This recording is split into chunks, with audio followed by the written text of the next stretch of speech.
வெங்கமேட்டுக்காரனும் ஒரு யூதனும் 2 பேரும் சேர்ந்து ஒரு ஆட்டை திருடி வித்து போய் விபச்சாரம் பண்ணிட்டு வந்துறாங்க. ஒரு பேச்சுக்காக விபச்சாரம் பண்ணிட்டு வந்துறாங்க. நேரம் அடுத்த நாள் இந்த வெங்கமேட்டுக்காரனும் ஒரு அந்த யூதனும் மீட் பண்றாங்க. அந்த யூதன் என்ன பண்றா, அந்த யூதன் இவனை பார்த்த உடனே சந்தோஷம் பொங்குதே, சந்தோஷம் பொங்குதே, சந்தோஷம் என்னே பொங்குதே, அல்லேலூயா அப்படிங்கிறான். இவன் இந்த வெங்கமேடுக்காரரு, ஏண்டா நேத்தாண்டா நம்ம ஒரு ஆட்டை திருடி அந்த காசுக்கு விபச்சாரம் பண்ணிட்டு வந்தோம், இப்படி இவ்வளவு திருநா இப்படி பாடுபாடிட்டு இருக்கே, எனக்கு அந்த குற்ற உணர்ச்சி இப்படி பண்ணிட்டுமே நேற்று பூரா தூங்கவே இல்லடா, உடனே தூங்கவே இல்லை, நீ எப்படா இவ்வளவு தைரியமா பாரு போடா, அது எங்களுக்கு குப்பை மேட்டர், ஈஸி மேட்டர். என்னடா குப்பை மேட்டர் ஈஸி மேட்டர் இல்லை, ஒண்ணுமே. நாங்க ஒரு ஆடு வாங்குவோம், நேரம் ஆடு வாங்கிட்டு போய் எங்க ஆசாரி கிட்ட கொடுப்போம். ஆசாரிய என்ன பாவம் செஞ்சுட்டு வந்தேன்னு கேட்பாரு. ஐயா இந்த மாதிரி ஒரு தப்பு பண்ணிட்டேன், எனக்கு ஒரு பாவ நிவாரண பரிசு எடுக்கணும் அப்படின்னு நான் சொல்லுவேன். உடனே ஆடை வந்து அவர் வந்து செக் பண்ணுவார். ஆட்டை செக் பண்ணிட்டு ஆட்டை நிறுத்திட்டு ஆட்டுக்கார மேலே கை வைடாப்பாரு. நானும் ஆட்டுக்கார மேலே இப்படி கை வைப்பேன். கை வச்ச உடனே நான் சொன்ன பாவத்தை எல்லாம் வந்து அந்த ஆட்டு மேல அந்த நான் சொன்ன செஞ்ச பாவம் எல்லாம் அப்படியே என்னோட உடம்புல இருந்து அப்படியே டிரான்ஸ்ஃபர் ஆகி எல்லாம் ஆட்டுக்குள்ள போயிடும். ஆட்டுக்குள்ள போயிருந்தா அந்த ஆட்டை அறுத்து அந்த ரத்தத்தை அந்த பலிபீடத்து மேலேயும் எம்மையும் கிடைப்பாங்களா? இப்ப எனக்குள்ள எந்த பாவம் இல்லை, அதனாலதான் நான் ஜாலியா பாட்டு பாடிட்டு வரேன். அல்லேலூயா, அல்லேலூயா. ஆட்டு மேல இப்ப பாருங்க, ஆட்டு இவன் சொன்ன பாவம் எல்லாம் ஆட்டுக்குள்ள டிரான்ஸ்ஃபர் ஆனது பார்த்தானா? விசுவாசம் பிரமாணம். அதே மாதிரிதான் இன்னைக்கு இயேசு கிறிஸ்துவின் ரத்தம் நம்ம மேல தெளிக்கப்பட்டதா? அதான் விசுவாசம். அந்த விசுவாசம் தெளிக்கப்பட்டுச்சுன்னா கடவுள பாவம் இல்லை. சாத்தா கிட்ட உண்மையா சொல்லலாம், நீ ரட்சிக்கப்படாத படி நீ சொல்லி உனக்கு அடிமையா நான் என்னென்னலாம் பாவம் செஞ்சாலும் அந்த பாவம் எனக்குள்ள இல்லை. ஏன்னா எனக்காக ஆள் பலியா இல்லை, எனக்காக என் அப்பம் பலியா இல்லை. அந்த ரத்தம் என் மேல தெளிக்கப்பட்டுச்சு. இப்ப எனக்குள்ள பாவம் இல்லை, என் மனைவிக்குள்ள பாவம் இல்லை, என் பிள்ளைகளுக்குள்ள பாவம் இல்லை, என்னுடைய சந்ததியே ஊழியக்கார சந்ததி, எங்க ஜெப வீட்டு மக்களுக்குள்ளே பாவம் இல்லை. நீ பேசாம போய் உனக்கு எனக்கு எந்த சம்பந்தம் இல்லை. அதான் விசுவாசம். அப்ப இவன் கேட்கிறான், மாப்பிள்ள அப்ப இதே மாதிரி வாய்ப்பு எனக்கு கிடைக்குமா அப்படின்னு கேட்கறான். யார் கேட்கறா?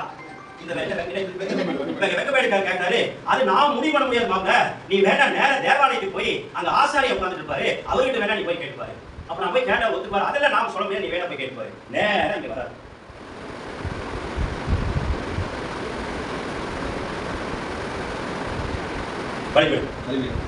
நேரம் இங்க வந்து இவர்கிட்ட கேட்கிறாரு, ஐயா இந்த மாதிரி நானும் இப்படி எல்லாம் பாவம் செஞ்சுட்டுங்க, நானும் இப்படி எல்லாம் வந்து பரிசு எடுக்கணும், குற்ற மனசாட்சி என்னால வாழவே முடியலைங்க, நானும் ஒரு ஆடு வாங்கிட்டு வந்துட்டுங்களா? அப்ப இங்க இருக்கிற ஆசாரி என்ன கேட்கிறாரு, இந்த ஆடு வாங்கிட்டு வர பரிசு எடுக்கிறாங்க, நீ 12 கோத்திரத்துல எந்த கோத்திரம்னு சொல்லு. ஐயா நான் எந்த கோத்திரத்தும் இல்லைங்க, நான் வெங்கமேட்டுக்காரனுங்க. ஓ அப்படியா, வெங்கமேட்டுக்காரரா? அப்போ நீ போய் ஒரு 7 நாள் பாசிங் இருக்கு. அப்போ எத்தனை நாள்? ஐயா அந்த உபவாசம் இருக்குது எப்படி? அதுக்கு முன்னாடி லேவியர்களா உட்காந்துருப்பானே அவங்கள்ட்ட கேட்டு போ. அப்போ போய் 7 நாள் கழிச்சு திரும்ப வரான். 7 நாள் கழிச்சு அப்படியே உபவாசம் இருந்து பசியோட பட்டியோட கொடையூர் குட்டுவீரா அப்படியே வந்து, ஐயா 7 நாள் உபவாசம் இருந்து வந்திருக்கேன், இப்பவாது நான் இருக்கிற பிதாவாகிய தேவனை பார்க்கணும், ஒரு பலி செலுத்திடலாங்களா? அது நான் முடிவு பண்ண முடியாது, பாரு எனக்கு பின்னாடி ஒருத்தர் உட்கார்ந்திருக்காரு.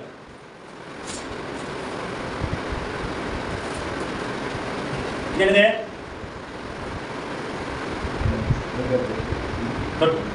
அந்த ஆசாரி கிட்ட போய் கேட்கிறாரு. அவர்கிட்ட போன அவர் என்ன சொல்றாரு, ஐயா அந்த முன்னாடி பலிபீடத்துக்கிட்ட ஒரு ஆசாரி இருந்தாருங்க, அவர்கிட்ட கேட்டேன், அவர் வந்து 7 நாள் பாஸ்டிங் எடுத்துக்கலாம், நீ ஒரு பலி செலுத்திடலாம், பிதாவாகிய தேவனை தொழுது கொள்ளலாம், அவரை பார்த்தா சொன்னாங்க, அதனால நீங்க வர வரைக்கும் ரோட்லயே வெயிட் பண்ணிட்டு இருக்கேன், உள்ள விட மாட்டேட்டாங்க ஐயா. அப்ப மறுபடியும் நான் ஆள் வாங்கி வந்துட்டீங்களா சைட்டுங்களா? இவரு சொல்றாரு, எங்களுக்கு ஒரு 10 கற்பனை இருக்குதாப்பா, நீ போய் மனப்பாடம் பண்ணிட்டு வா அப்படிங்கிறாரு. இவன் என்ன பண்றா, போய் 10 கற்பனைகள் வைப்பான். உன் தாயின் கற்பனைக்கான பண்ணுவாயாக, போய் சொல்லாதிருப்பாயாக, பிற பொருளை இச்சையாதிருப்பாயா, எல்லாம் 10 எல்லாம் அப்படியே வந்து மனப்பாடம் பண்ணிட்டு அப்படியே வராரு. வந்தோடனே நேரம் இவருக்கு வராது, ஐயா நீங்க சொன்ன மாதிரி 10 கற்பனைகள் எல்லாம் மனப்பாடம் பண்ணிட்டு வந்துட்டேன், இப்பவாது பிதாவாகிய தேவனை பார்க்க முடியல, இப்பவாது ஆள் பலி செலுத்துறாங்களா? அதே நான் முடிவு பண்ண முடியாது, ஒன்று செய்.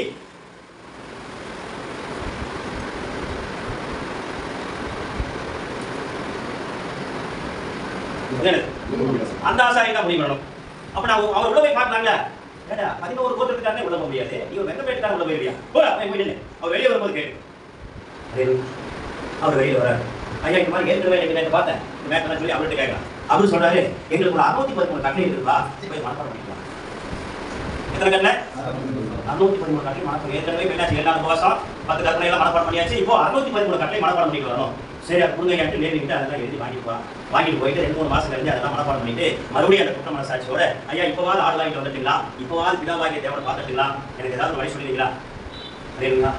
உடனே அது நான் முடிவு பண்ண முடியாது.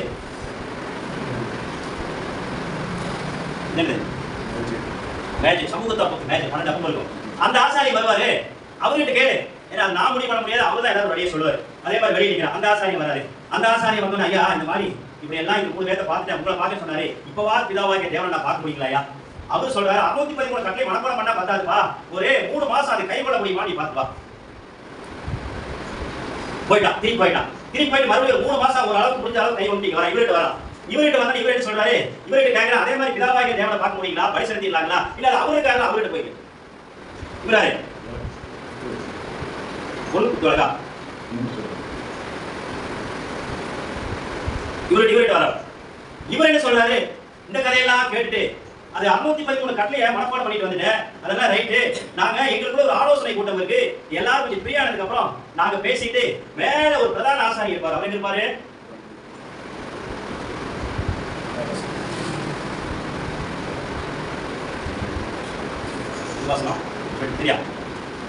அவர்தான் முடிவு பண்ணணும்.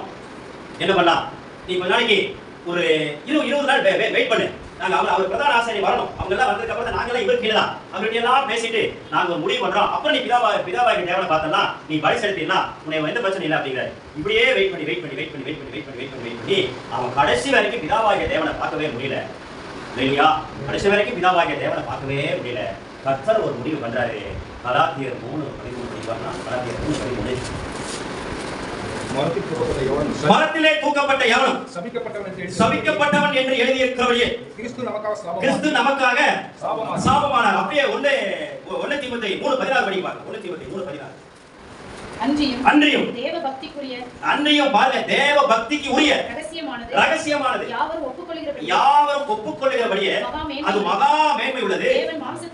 தேவன் மாம்சத்திலே வெளிப்பட்டார், ஆவியிலே நீதி உள்ளவர் என்று விளங்கப்பட்டார், தேவதூதர்களால் காணப்பட்டார், புறஜாதிகளிடத்திலே பிரசங்கிக்கப்பட்டார், உலகத்திலே விசுவாசிக்கப்பட்டார், மகிமையிலே ஏறெடுத்துக் கொள்ளப்பட்டார். அல்லேலூயா. இப்ப இந்த பிதாவாகிய தேவன், இங்க இருக்கிற தேவன் யோவான் 1ஆம் அதிகாரத்தில் எப்படி வராரு?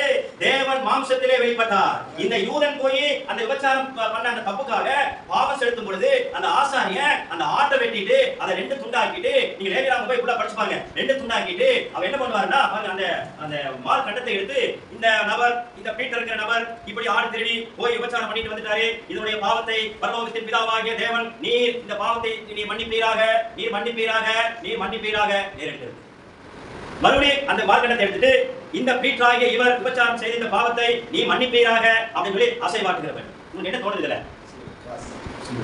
அவன் நிக்க வச்சு பண்ணுவாரு. அல்லேலூயா. அதே மாதிரிதான் பிதாவாகிய தேவன்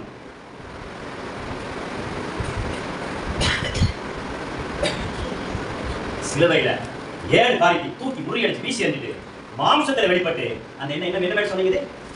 வெங்கமேட்டுக்காரனுக்கு ரட்சிப்பு கொடுத்தார். அதனால நீ நான் அல்லேலூயா.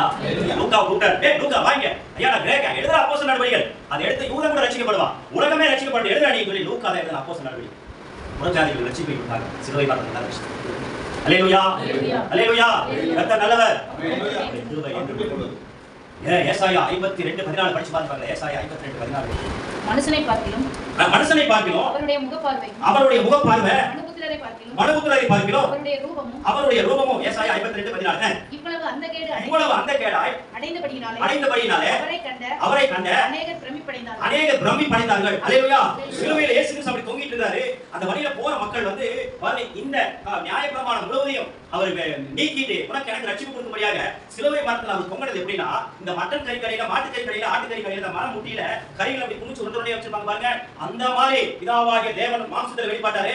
அவருடைய சரீரம் காது பிஞ்சி தொங்குது, உடல் பிஞ்சி தொங்குது, கண்ணு பிஞ்சி தொங்குது. அந்த முள்முடியை வச்சு அடிச்சு அடியில 6 இன்ச் முள்ளு அப்படியே வச்சு அடிச்சு அடியில கண்ணு அப்படி கண்ணு வெளியே தொங்குது. உடம்புல துணி இல்ல, உடம்பு பூரா ரணகல ரத்தம் தண்ணி ஒழுகுது. எப்பேற்பட்ட ஒரு நிலைமையை பார்த்தா இது மனுஷனே இல்லைங்க, இது வேற ஏதோ இருக்குதுன்னு உத்து பார்த்து கண்டுபிடிச்சாலும் கண்டுபிடிக்க முடியல. அவ்வளவு கோரமா இருக்குதா பிதாவாகிய தேவன் மாம்சத்தில் வெளிப்பட்டார்.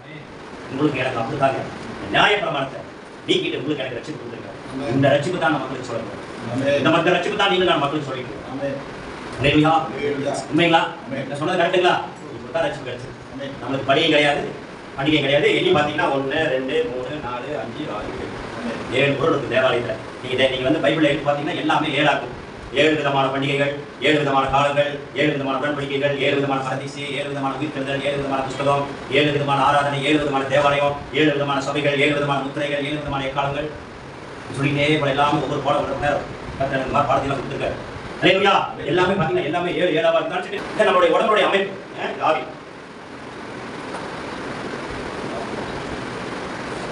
சாரி ஆவி. இந்த 3 செட்டிங்ஸ் தான் நம்ம அவன் இந்த முஸ்லீமா கிறிஸ்டினா யாரா இருக்கட்டும் இந்த 3 செட்டிங்ஸ் தான் மனசுக்குள்ள இருக்கும். ஆவி, ஆத்மா, சரி.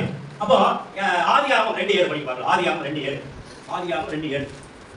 தேவனாகிய கர்த்தர் மனுஷனை பூமியின் மண்ணினாலே அவனை உருவாக்கி ஜீவ சுவாசத்தை அவன் நாசியிலே ஊதினார். தேவன் அவருடைய ரூபத்தின்படியையும் அவருடைய சாயலின்படியையும் மனுஷனை உண்டாக்குவாங்க என்று சொல்லி அவர் உண்டாக்கினாரு. அப்ப ரூபம் அப்படிங்கிறது கர்த்தரை போலவே இயேசு கிறிஸ்துவை போலவே உருவத்தை அவன் உருவாக்கிட்டு, அல்லேலூயா, கவனிக்கிறீங்களா? கர்த்தரை இயேசு கிறிஸ்துவை போலவே அவனுக்கு உருவத்தை உண்டாக்கிட்டு அவனை மண்ணனால அப்படியே மண்ணனை கசஞ்சு அவனை படுக்க வச்சிருக்காரு. படுக்க வச்சோன்னே இப்ப அவன் நாசியில அந்த ஜீவ சுவாசத்தை ஊதுறாரு பாருங்க. ரூபம்ங்கிறது அவனுடைய உருவத்துல அவன் படுத்துக்கிட்டா அந்த ஆவியில அவருடைய சாயலின் படியே வருது பாத்தீங்களா? அந்த சாயல்ங்கிறது ஒண்ணுல அவருடைய ஆவியை ஊதுறாரு. அவர் பிதாவாகிய தேவன், இயேசு கிறிஸ்து, பரிசுத்தமுள்ள ஆவியானவர், இவங்க 3 பேரும் அவருடைய சித்தத்தின்படி என்ன நினைக்கிறாங்களோ அதை அப்படியே செய்யக்கூடிய ஒரு ஆற்றல் உள்ள பிதாவாகிய தேவன் தான் நம்முடைய தேவன். அவருடைய இந்த பைபிள் எழுதி வச்சிருக்கிற அவருடைய சித்தத்தின்படி வாக்குத்தத்தங்கள் எதெல்லாம் எழுதி வச்சிருக்கோ அந்த வாக்குத்தத்தங்கள் எல்லாம் நம்ம வாயில சொன்னோம்னா அது அப்படியே இன்னைக்கும் கொஞ்சம் கூட குறையாம அப்படின்றது. அந்த சாயல் தான் ஆதாம் கூட ஊதுறாரு. அல்லேலூயா. பாருங்க 6 நாளும் அவளை அவளுக்கு வேணுங்கிற எல்லா காரியத்தையும் செஞ்சுட்டு 6ஆவது நாள் இவனை செஞ்சு அவன் ஊதிட்டு எந்திரிச்சு அவன் நிக்கிறான். அப்பா அப்படின்னு கூப்பிட்டு எந்திரிச்சு நிக்கிறான். நான் சுருக்கமா சொல்றேன், பெரிய பாடம். அவன் எந்திரிச்சு நின்னோட சொல்றான், இவரு அவங்ககிட்ட சொல்றாரு, பாரு 6 நாளும் நான் உனக்கு வேணுங்கிற எல்லா காரியத்தையும் செஞ்சு முடிச்சிட்டேன். இனி எங்கிட்ட அது வேணும் இது வேணும் அது என்ன செய்யணும் இது என்ன செய்யணும் கேட்கக்கூடாது. நான் எப்படி என்னுடைய வாயில சொல்லி இந்த காரியங்கள் எல்லாம் 6 நாள் நடந்ததோ அதே மாதிரி இனி நீ உன்னோட வாயில நீ எந்த காரியத்தை சொன்னாலும் அந்த காரியம் நீ யோசிச்சு நீ உன்னுடைய சித்தத்தின்படி எந்த காரியத்தை உன்னுடைய வாயில சொல்றியோ அந்த காரியம் இன்னையிலிருந்து உனக்கு அது அப்படியே நடக்கும். ஏன்னா என்னுடைய ஆவியை நான் உனக்குள்ள வச்சிருக்கிறேன். அல்லேலூயா, அல்லேலூயா. நீங்க பழைய ஏற்பாட்டு காலத்திலையும் புதிய ஏற்பாட்டு காலத்திலையும் பாருங்க, இது அப்படியே தான் பிதாவாகிய தேவன் அவருடைய வார்த்தைகளை எழுதி வேதமா நம்ம கையில கொடுத்தாரு. நான் எப்படி சொல்லி எல்லா காரியமும் 6 நாள் நடந்ததோ அதே மாதிரி நீ என் வார்த்தையை வாயில சொன்னீங்கன்னா அதே மாதிரி எல்லாமே நடக்கும். அவ்வளவுதான். அல்லேலூயா. நீங்க பழைய ஏற்பாட்டு காலத்திலையும் பாருங்க புதிய ஏற்பாட்டு காலத்திலையும் பாருங்க, நம்மளுக்கு தான் இன்னைக்கு வசனத்துக்கு சாட்சியாக அற்புதங்கள் அதிசயங்கள் நடக்கிறது இல்ல. அந்த பழைய ஏற்பாட்டு காலத்திலையும் புதிய ஏற்பாட்டு காலத்திலையும் அந்த ஊழியக்காரங்க தான் எந்த வார்த்தையை எப்ப சொன்னாலும் அது அப்பவே அதே நிமிஷத்துல நடந்து சொல்றேன் பாருங்க. ஒரு ரெடி உள்ள மனுஷன் சூரியனே ஆயிரம் பேரும் சந்திரனே கிரியேட் பண்ணி சாதாரண காரியமா ஒரு பகல் காலம் முழு கருத்து எனக்கு யுத்தம் பண்ணிட்டு என் வேலை முடிச்சு போகணும். ஏன்னா 5 மணி நேரம் வெளியே இருக்கணும். மறுபடியும் அடுத்த நாள் வரணும். அடுத்த நாள் வர முடியாது. என்னைக்கு முடியும்? அந்த வானத்திலிருந்து அக்னி இப்பவே இறங்கி வரணும். வானத்திலிருந்து அக்னி இவங்க எல்லாம் கருக்கி இவனை செத்து போயிடும். 102 பேர் அப்படியே 102 பேர். இப்ப அதே மாதிரி புதிய ஏற்பாட்டுல பவுல் தேவனுடைய வாக்குத்தத்தங்கள் எல்லாம் இயேசு கிறிஸ்துவுக்குள்ள ஆம் என்றும் இருக்கிறது. காரணம் அவர்களுக்குள்ள இருந்த ஒரு நீதி, அவர்களுக்குள்ள இருந்த ஒரு உண்மை உத்தமம். யாரும் கோச்சுக்காரங்க என்ன செய்தாங்க இருந்து பாருங்க. காலையில் எந்திரிங்க 3 மணி நேரம் சோமன் அதிகாலை அப்படிங்கிறது 3 6 தான். என்னால 5 மணிக்கே எந்திரிக்க முடியும், என்னால 6 மணிக்கே எந்திரிக்க தப்புல. தேவன் தந்தது ஆலயம். ஆமென். அல்லேலூயா. எல்லா நிறைய ஊழியக்காரங்களை பார்த்துருக்கேன் 6 மணி நேரம் 7 மணி நேரம் செல்போன்ல சாத்தான் டைம் பண்ணிட்டு உண்மையிலேயே ரீல்ஸ் பார்த்துட்டு நாங்கள் அசிங்கமானது ஆபாசமானதெல்லாம் பார்க்கறது இல்லை. பெரிய எல்லாம் பார்க்கணும்னு எனக்கு தெரியும். ஆனால் உங்கள் நேரத்தை நான் திருடிக்கிறேன். பிதாவாகிய தேவனுக்கு கர்த்தருக்கும் ஆவியானவருக்கும் ஊழியத்துக்கு கொடுக்க வேண்டிய நேரத்தை நான் டெய்லி உங்களை திருடி நான் தான் உங்கள் வீட்டுக்கு பேசிட்டு இருக்கேன். சாத்தான் காலையில் 3 மணி நேரம் சோமன் பகல் பூரா நீதியா இருங்க. அந்த இடத்துல நீ சுத்தக்கூடாது. நமக்கு சம கொடுத்துருக்காரா? காலையில் 10 மணிக்கு உலக மக்களோட எப்படி வேலைக்கு போறாங்க அதே மாதிரி காலையில் 10 மணிக்கு பிள்ளைகள் எல்லாம் அனுப்பிச்சுட்டு 10 மணிக்கு நேராக சபைக்குள்ள 10 அதிகாரம் 20 அதிகாரம் படிச்சு தியானிச்சு நோட்ஸ் எடுத்து ஜெபம் பண்ணிட்டு அவனுக்கு பக்கத்திலேயே இருந்து பாரு. உனக்கு வேணுங்கிற எல்லா காரியம் வீடு கேட்டு அதை விட்டு போட்டு அந்த பாஸ்ட் அந்த டீ கடைக்கு கூப்பிட்டாரு, இந்த பாஸ்ட் இந்த ஹோட்டலுக்கு கூப்பிட்டாரு. எங்க கோயம்புத்தூர்ல 31 நாள் 31 மீட்டிங் இருக்கு. பாஸ்ட் பேரஸ் மீட்டிங் இருக்கு, 31 மீட்டிங் இருக்கு. நான் உள்ள போறேன் 31 மீட்டிங்லேயும் ஒரு ஆள் தான் இருக்கு. நீங்க இந்த ஏரியாக்காக இங்க வரலாம். கோவிலுக்கு நீ போற, ஈரோடுக்கு நீ போற, சோல் வீட்டு இல்லையா? அப்போ நினைச்சுக்காங்க நீங்களா பரவாயில்ல முத்துக்கள் வேலை பார்க்க தெரியல. இந்த தேவ மனசுக்கு நல்லா சொல்லுங்க. அல்லேலூயா. தம்மோடு இருக்கவும் பின்பு பிரசங்கம் பண்ணவும் அவர்களை அவ்வளவுதான். நீ என் கூட இரு, என் கூட இருக்காம எங்கேயோ போயிட்டு சனிக்கிழமை அப்படி பில்டப் பண்ணிட்டு அப்படி ஒரு செய்தி எடுத்து ஞாயிற்றுக்கிழமை வந்தாவா பேசிட்டு போயிருக்கேன். காலையில் 10 மணிக்கு சமைக்கல வந்தாங்க. மத்தியானம் 1 மணிக்கு 2 மணிக்கு 1 மணிக்கு போகணும், சாப்பிடணும், கொஞ்ச நேரம் தூங்கி ரெஸ்ட் எடுத்துட்டு மறுபடியும் சாயந்தரமான சமைக்கணும். ஏதாவது முக்கியமாக ஜெப வீட்டுக்காக ஏதாவது ஹவுஸ் விசிட் இருந்தால் போகணும். சரிங்களா? அந்த மாதிரி நம்ம சுத்தக்கூடாது. நம்மை நம்பி கட்ட பெருகி கொடுத்துருக்காங்க. உலக பிரகாரமான காரியங்கள் அல்ல, பரலோகத்துக்குரிய காரியங்கள் நிறைவேற்றும்படியாக நம்ம ஊழியக்காக கட்ட வச்சிருக்காங்க. 5 ஸ்டேஜ் நான் முதல்ல சொல்லிடுவோம். அல்லேலூயா. அதே மாதிரிதான் ஆதியாகமம் 2 தான் சொன்னேன். யோபு 33:4 படிங்க பாருங்க. யோபு 33:4. தேவனுடைய ஆவியானவர் என்னை உண்டாக்கினார். தேவனுடைய ஆவியானவர் என்னை உண்டாக்கினார். 33:4 தானே. சர்வ வல்லவருடைய சுவாசம் எனக்கு உயிர் கொடுத்தது. யாருடைய சுவாசங்க? சர்வ வல்லவருடைய சுவாசத்தை இந்த ஆவியானவர் தான் கொண்டு போய் அவங்க வைக்கிறார். அதுவே யோபு 32:8 படிங்க. ஆனாலும் மனுஷரில் ஒரு ஆவி உண்டு. சர்வ வல்லவருடைய சுவாசமே அவர்களை உணர்வுள்ளவர்களாக்கிச்சு. அல்லேலூயா. இப்போ ஆதாமுக்குள்ள யாருடைய ஆவி இருக்குது? பிதாவாகிய தேவனுடைய ஆவிய பரிசுத்தமுள்ள ஆவியானவர் அவனுக்குள்ள கொண்டு போய் வைக்கிறாரு. அவன் வச்சு எந்திரிக்கிறான் பாருங்க. எந்திரிச்சுன்ன அவன் வாயில என்னென்னலாம் வார்த்தைகள் சொல்றானோ அந்த வார்த்தை அப்படியே நடந்துட்டு இருக்குது. இப்படியே போயிட்டு இருக்குது. சில நாள் அப்படியே போயிட்டு இருக்குது. ஒரு சில காலகட்டத்துல கர்த்தரை தள்ளி வச்சுட்டு ஆதாமும் ஏவாளும் சாத்தான்கிட்ட பேசுறாங்க. சாத்தான்கிட்ட பேசிட்டு அவன் வார்த்தையை கேட்டு அவனுக்கு கீழ்ப்படிஞ்சபடினால மகிமை அற்று போய் அல்லேலூயா. இப்போ இவங்க வாயில சொல்ற வார்த்தை ஊழியக்காரராகிய நம்ம இரவும் பகலும் கர்த்தர்கிட்டயே பேசிட்டே இருந்தோம்னா நம்மளுடைய வாயிலிருந்து வருகிற வார்த்தைகள் அப்பவே அதே நிமிஷத்துல நடக்கும். நீ உலகத்துக்கிட்ட பேசாத, சாத்தான்கிட்ட பேசாத, கண்ட நியாயமுள்ள பேசாத.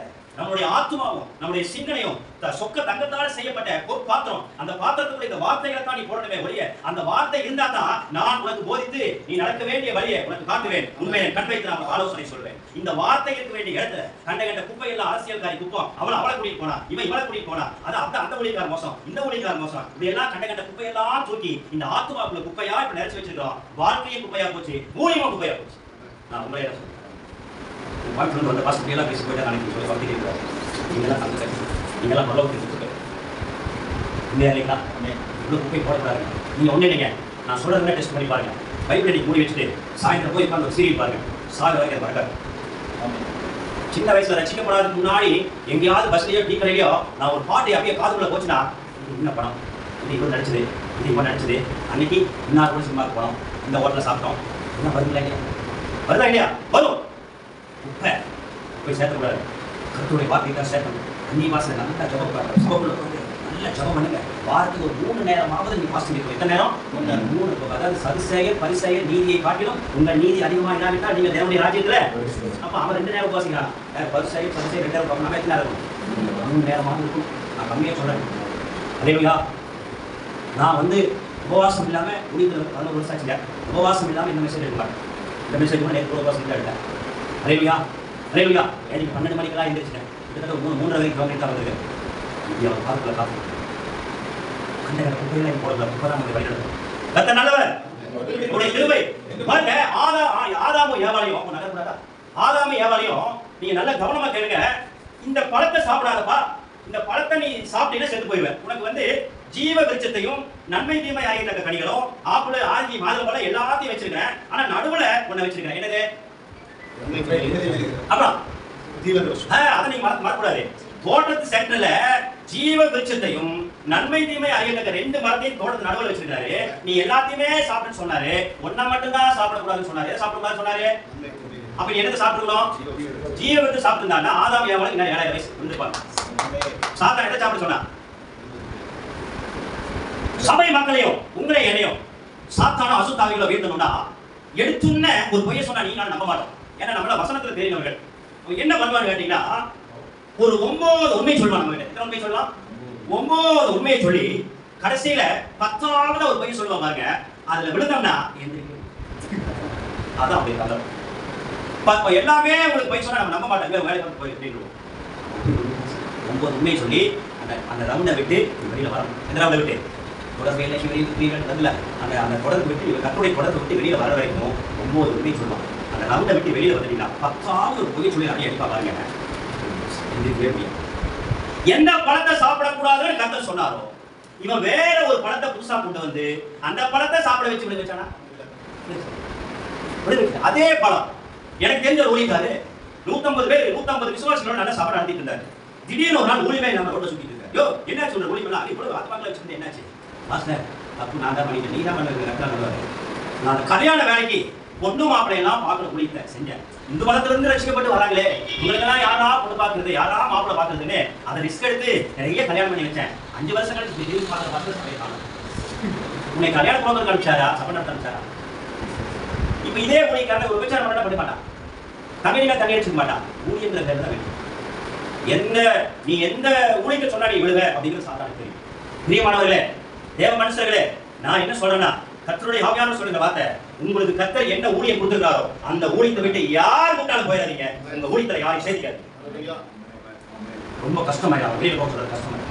அதே போல அந்த சபையில இருக்கிற ஆத்மாக்களை நீங்க கூப்பிடாதீங்க. அதனால பெரிய பிரச்சனை வந்து நீங்க கர்த்தரிட்ட போனீங்கன்னா கர்த்தர் சொல்லி வரைக்கும் நான் கூப்பிட்டு வரலையாப்பா, நீ தான் போய் கூப்பிட்டு நீங்க பார்த்து உண்மையாலே ஆபரணம் காலையில கை வச்சு உட்காந்துருக்க, என்னடா கவலையா உட்காந்துட்டு இருக்கிற, நீ இஸ்மவேலை கொண்டு வர சொல்லிட்டேன். இஸ்மவேல் வந்து யாருனால எத்தனாலயா யாரால வந்துச்சு? அப்ப அவன் சொல்ற மாதிரியே கேட்க போறேன். இந்த ரைட்ல கூட்டாடா இல்ல கூப்பிட்டா எனக்கு கூட்டா கேட்க மாட்டான். இவர் என்ன சொல்றாரு, இப்ப கர்த்தர் இஸ்மவேலை கொண்டு விட வேண்டாம்னு சொல்றாரு. நேத்தா 10 மணிக்கு என்ன சொன்னாரு, கர்த்தர் நீ போயா, நீ முதல்ல அவனை கொண்டு விடுவான். அதனால கர்த்தர் ஐடியா கொடுக்குறேன், நீ ஏற்படுத்திக்கிறது அவன் சொல்ற மாதிரி கேட்டு போயிடும். நான் என்ன சொல்றேன்னா, இது நம்ம எல்லாருக்கும் முடியும். இது அனாதி தீர்மானம். ஆதிங்கிறது ஆரம்பம், அனாதிங்கிறது உலக தோட்டத்துக்கு இருப்பாரு. அப்பவே நீங்க என்ன ஊழியம் செய்யணும் பரலோகத்தில் இந்த ஊழியத்தை விட்டுட்டு நீங்க வெளியில வரணுங்கிறது தான் சாத்தான ஐடியா. தயவு செய்து போயிடாதீங்க. எனக்கு 10 ஆத்மாக்கள் இருந்தாலும் சரியாப்பா, 50 பேர் இருந்தாலும் சரி, இதுல உண்மையா இருந்தா எனக்கு தேவனை விலக செய்வார். அது உண்மையா இருக்கு. கர்த்தர்கிட்ட பேசிட்டு இருக்கிற வரைக்கும் அந்த தொடர்பு இருந்தது. சாத்தான் கிட்ட பேசணும்னு தொடர்பு கட்டாயிடுச்சு. ஊழியக்காராக நம்ம கர்த்தர்கிட்ட பேசிட்டு இருக்கிற வரைக்கும் தொடர்பு இருக்கும். உலகத்துக்கிட்ட பேசினா தொடர்பு வந்து போயிடும். அப்ப ஆவி யாருக்கு சேர்ந்ததுங்க? நம்மளுடைய ஆவி பிதாவாகிய தேவனுக்கு சேர்ந்தது. ஆத்மா சங்கீதம் 119 25 28. என் ஆத்துமா மண்ணோடு ஒட்டி கொண்டிருக்கிறது. உமது வசனத்தின்படி என்னை உயிர்ப்பியும். உமது வசனத்தின்படி என்னை உயிர்ப்பியும். 28. சஞ்சலத்தால் என் ஆத்துமா கரைந்து போகிறது. உமது வசனத்தின்படி என்னை எடுத்து நிறுத்தும். அப்போ இப்ப பாருங்க, இப்போ யார் கோச்சுக்காரீங்க தயவு செய்து, நான் வந்து இந்த வசனத்தை பேசிட்டு இருக்கிறேன். இந்த வசனம் பேசி முடிக்கிறதுக்குள்ள கர்த்தருடைய வார்த்தையை கனப்படுத்தணும்னா, நம்ம சபையில நம்ம பேசிட்டு இருக்கும் பொழுது ஏதாவது விசுவாசிகள் எதிர்த்து போயிட்டு வந்தா எவ்வளவு டென்ஷன் ஆகும். அதே மாதிரி இங்க இருந்து நான் பேசினாலும் சரி, யார் பேசினாலும் சரி, வார்த்தையை முடிகிற வரைக்கும் கர்த்தருடைய வார்த்தையை கனப்படுத்தி யாரும் வெளியில போக கூடாது. இதெல்லாம் ஒன்று முன்னாடி போயிட்டு வந்தோம். நான் சொல்ல கரெக்ட் தான். நான் என்ன பிரயாசத்துல இந்த வார்த்தை எடுத்துப்பேன் எனக்கு அவருக்கு தெரியும். நீங்க ஞாயிற்றுக்கிழமை நிற்கும் பொழுது எந்த பிரயாசத்துல எத்தனையோ பிரச்சனைகளுக்கு மத்தியில் அதெல்லாம் தூக்கி வீசிட்டு ஆண்டவரே நாளைக்கு வர மக்களுக்கு என்ன பேசணும்னு உங்களுக்கு தாங்க தெரியும். சபை மக்களுக்கு தெரியாதுங்க, உங்க மனைவி கூட தெரியும். அப்படி அழுது வேண்டாம் அந்த வார்த்தை எடுத்து வருவீங்க. அந்த அதாவது என்ன சொல்றேன்னா, இந்த வார்த்தையை நான் பிரசங்கம் பண்றேன், நீங்க கேட்கறீங்கன்னா உங்க கண்ணு வார்த்தையை பார்க்கணும், உங்க காது இந்த வார்த்தையை கேட்கணும், இந்த வார்த்தையை உங்க வாய் சொல்லணும். அப்பதான் ஆத்மாவுல போகும். ஆத்மாவோட வாசல் தான் இந்த கண்ணு, காது, வாய். ஆத்மாவுல அப்பதான் போகும், ஏன்னா போகாதுங்க. அப்படி ஆத்மா முழுவதும் வசனத்தை நிறைச்சு வச்சிருந்தா வார்த்தைனா யாரு? இயேசு. இயேசுனா யாரு? வார்த்தை. 2 கொரிந்தியர் 13:5 படிங்க பாருங்க. 2 கொரிந்தியர் 13:5. சீக்கிரம் எனக்கு டைம் போச்சு. 2 கொரிந்தியர் 13:5. நீங்கள் விசுவாசம் உள்ளவர்களோ என்று. அதே படிங்க. நீங்கள் விசுவாசம் உள்ளவர்களோ என்று உங்களை நீங்களே சோதித்தறியுங்கள். உங்களை நீங்களே பரீட்சித்து பாருங்க. இயேசு கிறிஸ்து உங்களுக்குள் இருக்கிறார் என்று உங்களை நீங்களே அறியீர்களா? அப்ப ஆத்மாவுல யார் இருக்கா? மீதி இருக்கிற காரியங்கள உங்களுக்கே தெரியும். ஓடுபட்ட அப்ப சொல்றீங்க. மீதி இருக்கிற காரியங்கள உங்களுக்கே தெரியும். அப்ப இயேசு யார் கூட இருக்கா? ஆத்மாவுல இருக்கா. ஆவிக்குள்ள யாராக இருக்குது? தேவனுடைய ஆவியா. ஆத்மாவுல யார் இருக்கா? இயேசு இருக்கிறார். யோவான் 6:63 படிங்க. யோவான் 6:63. சீக்கிரம். ஆவியே உயிர்ப்பிக்கிறது. மாம்சமானது ஒன்றுக்கும் உதவாது. நான் உங்களுக்கு சொல்லுகிற வசனம் பாருங்க, நான் உங்களுக்கு சொல்லுகிற வசனம் ஆவியாயும் ஜீவனாயும் இருக்கிறது. ஆத்துமாக்குள்ள இருந்து சொல்லுகிற ஒரு வசனம் அது ஆவியாயும் ஜீவனாயும் இருக்குதா? நீங்க மத்தேயு, மார்க்கு, லூக்கா, யோவான் படிங்க. இயேசு கிறிஸ்துவோட வாயிலிருந்து வந்த வார்த்தை அப்பவே சுகமாகும். அதுக்கு முன்பாக இந்த பழைய ஏற்பாட்டு காலத்து விசுவாசிகள், புதிய ஏற்பாட்டு காலத்து விசுவாசிகள் யாரா இருக்கட்டுமே, அவங்க ஆத்துமாவுக்குள்ள இருந்த அந்த வார்த்தை வெளியில வந்த உடனே அந்த வார்த்தை அப்படியே செயல்படும். அல்லேலூயா. உதாரணத்துக்கு நீங்க வீட்டுல போய் படிச்சு பாருங்க. ராஜாவின் மனுஷன் ஒருத்தர் வருவான் இயேசு கிட்ட. என்னுடைய மகன் வந்து மரண அவஸ்தையில் இருக்கிறான், செத்து போய் போடுறது, நீங்க வீட்டுக்கு வந்து ஒரு வார்த்தை சொன்னீங்கன்னா சுகமாயுமா அப்படின்னு சொல்லுவான். ஆனா அவர் சொல்லுவாரு, உன்னுடைய மகன் பிடிச்சிட்டான், வீட்டுக்கு போ அப்படின்றாரு. அப்ப வீட்டுக்கு போறதுக்கு திரும்புவான். அவன் வேலைக்காரன் எதுக்காக வருவான், ஐயா நம்ம மகன் பிடிச்சிட்டாங்க, வெளியில பசங்க அப்படி வேலையிட்டு இருக்கிறாங்க. அப்ப எத்தனை மணிக்கு நடந்தது? நேற்று சாயந்தரம் 7 மணிக்கு. இவன் சொன்னா நேற்று சாயந்தரம் 7 மணிக்கு அவர் சொன்னாரு. என்னன்னா அவருடைய வாயிலிருந்து வந்த வார்த்தை அப்படியே ஆவியா அப்படியே போய் மரண படுக்கையில் இருக்கிற படுத்துட்டு இருக்கிற அவன் அந்த வார்த்தை தொட்டு அவரை சுகமாக்கி இருந்துச்சு பாருங்க. நான் கோயம்புத்தூர்ல இருக்கிறேன். ஈரோட்ல இருக்கிற ஒருத்தர் நான் ஹார்ட் அட்டாக்ல நைட் 2 மணிக்கு எனக்கு ஃபோன் பண்றாங்க. ஐயா நான் செத்து போய் போல தெரியுது, பயங்கரமா துடிக்குது, என்னுடைய ஆத்மா ஆவி இருதயம் துடிக்குது, வலி தாங்க முடியல, பெறறேன், இந்த நேரத்துல ஆஸ்பத்திரிக்கு போறனால எந்த வசதியும் இல்ல, நான் உடனே போன காலையில வை சொல்லிட்டு இந்த வார்த்தையை சொல்றேன். உன் தேவனாகிய கர்த்தரை சேவிக்க கடமைகள், கர்த்தரோட அப்பத்தை கர்த்தரை ஆசீர்வதிப்பார், உன் வியாதியை உன்னை விட்டு விலக்க வேண்டிய யாத்திரை 25 நீங்க தான் சொன்னீங்க, உங்க ஊழியக்காரனாகிய இப்ப நான் சொல்றேன் இந்த வார்த்தையின்படி இப்பொழுதே அந்த மகளுக்கு இருதய நோய் சுகமாவதாக. 2 மணிக்கு பண்ணாங்க. காலையில் 7 மணிக்கு ஆசையா ஒரு மருந்து மாத்திரம் சாப்பிடுங்க, நான் இப்ப நல்லா இருக்குங்க, எனக்கு எந்த நோயும் இல்லைங்க, எந்த வியாதியும் இல்லைங்க, நான் நல்லா இருக்கேன். உங்களை கேட்ட நீங்க என்ன சொல்லுவீங்க? நடந்து என்ன சொல்ல முடியாது. நமக்கு பெரிய அதிசயம் இல்லை, எளியா பெரிய அதிசயம் இல்லை, எலிசா அதிசயம் இல்லை, பவுல் அதிசயம் இல்லை, அதெல்லாம் முடிஞ்சு போன கதைகள். அதை படிச்சு அந்த கணக்கு சொல்றோம், அவ்வளவுதானே ஒழிய நம்ம தாங்க எளியா, நம்ம தான் பவுல், நம்ம தாங்க வசனத்துக்கு சாட்சியா அதுதான் அதிசயங்கள் செய்யும். அல்லேலூயா. சரீரம் அப்போஸ்தலர் 1:8 பரிசுத்த ஆவி உங்களிடத்தில் வரும்போது நீங்கள் பலனடைந்து எருசலேமிலும் யூதேயாவிலும் சமரியாவிலும் பூமியின் கடைசி பரிசுத்த ஆவியானவர் உங்களிடத்தில் பலனடையும் போது திருப்பூர்லயும் பெருமாநல்லூர்லயும் பொள்ளாச்சியிலையும் கோயம்புத்தூர்லயும் சென்னையிலையும் பொள்ளாச்சியிலையும் நான் எங்க போய் ஈரோட்டில் நான் போய் எங்க போய் நின்னாலும் நான் அவனுக்கு சாட்சியா இருப்பேன். என் வாயிலிருந்து வருகிற வார்த்தைகள் பலனடையும். ஏன்னா இந்த ஆவியில தேவனுடைய ஆவியானவர் இருக்கிறதுக்கும் ஆத்மாவுக்குள்ள இயேசு இருக்கிறதும் இப்ப எது வெளிப்படுத்தி காட்டணும்? சரீரம் தான் வெளிப்படுத்தி காட்டணும். இந்த ரெண்டையும் சொல்லிட்டு நம்ம ஊருக்கு நடந்துக்க முடியாது. எனக்கு என்னுடைய ஆவிக்குள்ள பிதாவாகிய தேவனுடைய ஆவி இருக்குதுங்க, என்னுடைய ஆத்மாவுக்குள்ள இயேசு இருக்குன்னு சொல்லி நடக்க முடியாது. இந்த ரெண்டும் இருக்கிறதே இந்த சரீரம் தான் வெளிப்படுத்தி காட்டணும். அல்லேலூயா. அல்லேலூயா. 1 கொரிந்தியர் 6:19 சீக்கிரம். உங்கள் சரீரமானது நீங்கள் தேவனாலே பெற்றும் உங்களில் தங்கியும் இருக்கிற பரிசுத்த ஆவியினுடைய ஆலயமாய் இருக்கிறது என்றும் நீங்கள் உங்களுடையவர்கள் அல்லவென்றும். ஆமா. 1 கொரிந்தியர் 3:16 சொல்ல தேவன் தங்குற ஆலயமே, நீ தான் பரிசுத்த ஆவியானவர் தங்குற ஆலயமே, நீ தான் இன்னும் நிறைய சொல்ல. ரோமர் 8:11 இயேசு கிறிஸ்துவை உயிர்ப்பித்த அதே ஆவியானவர் தான் உங்கள் சரீரங்களை உயிர்ப்பிப்பார்.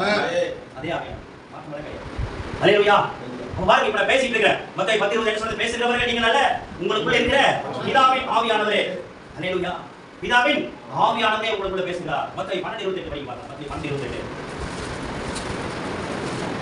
நான் தேவனுடைய ஆவியினாலே பிசாசுகளை துரத்துகிறபடியால் தேவனுடைய ராஜ்யம் உங்களிடத்தில் வந்திருக்கிறது. இப்ப எனக்குள்ள என்ன ஆவியானவர் இருக்கிறாரு? நீங்க நல்லா கவனமா படிக்கணும். பிதாவின் ஆவியானவர், தேவ ஆவியானவர், கர்த்தரின் ஆவியானவர், பரிசுத்தமுள்ள ஆவியானவர், சுட்டெரிப்பின் ஆவியானவர், நியாயத்தின் ஆவியானவர், பலத்தின் ஆவியானவர், விசுவாசத்தின் ஆவியானவர், மகிமையின் ஆவியானவர், நல்ல ஆவியானவர், எல்லா வசனம் சொல்லிட்டே இருக்கணும். எல்லாம் ஒரே இஸ்ரவேலுக்கு தேவனாகிய கர்த்தரே. அப்படிதான் எல்லாமே அந்த ஆவியானவர் தான் உங்களுக்குள்ள இடத்துல இருக்குது. அல்லேலூயா. அப்ப பாருங்க மத்தேயு 8 பாருங்க. மத்தேயு 8 படிங்க. கஷ்டமான போது பிசாசு பிடித்திருந்த அநேகரை அவரிடத்தில் கொண்டு வந்தாங்க. அவர் அந்த ஆவிகளை தமது வார்த்தையினாலே எப்படி சொன்னாருங்க? வார்த்தையினாலே துரத்தி பிணியாளிகள் எல்லாரையும் சொஸ்தமாக்கினார். இப்ப ஆவியானவருக்கு ஒரு கை வேணும், ஆவியானவருக்கு 2 கண்ணு வேணும், ஆவியானவருக்கு ஒரு வாய் வேணும், ஆவியானவருக்கு ஒரு நாக்கு வேணும். அப்பதான் உள்ள இருக்கிற தேவ ஆவியானவர் நமக்கு எதிராக இருக்கிற நோயாளிக்கு சுகம் கொடுக்க முடியும், பேய் ஓட்ட முடியும், பிசாசு ஓட்ட முடியும். அந்த நபர் யாருன்னா நான் தான்.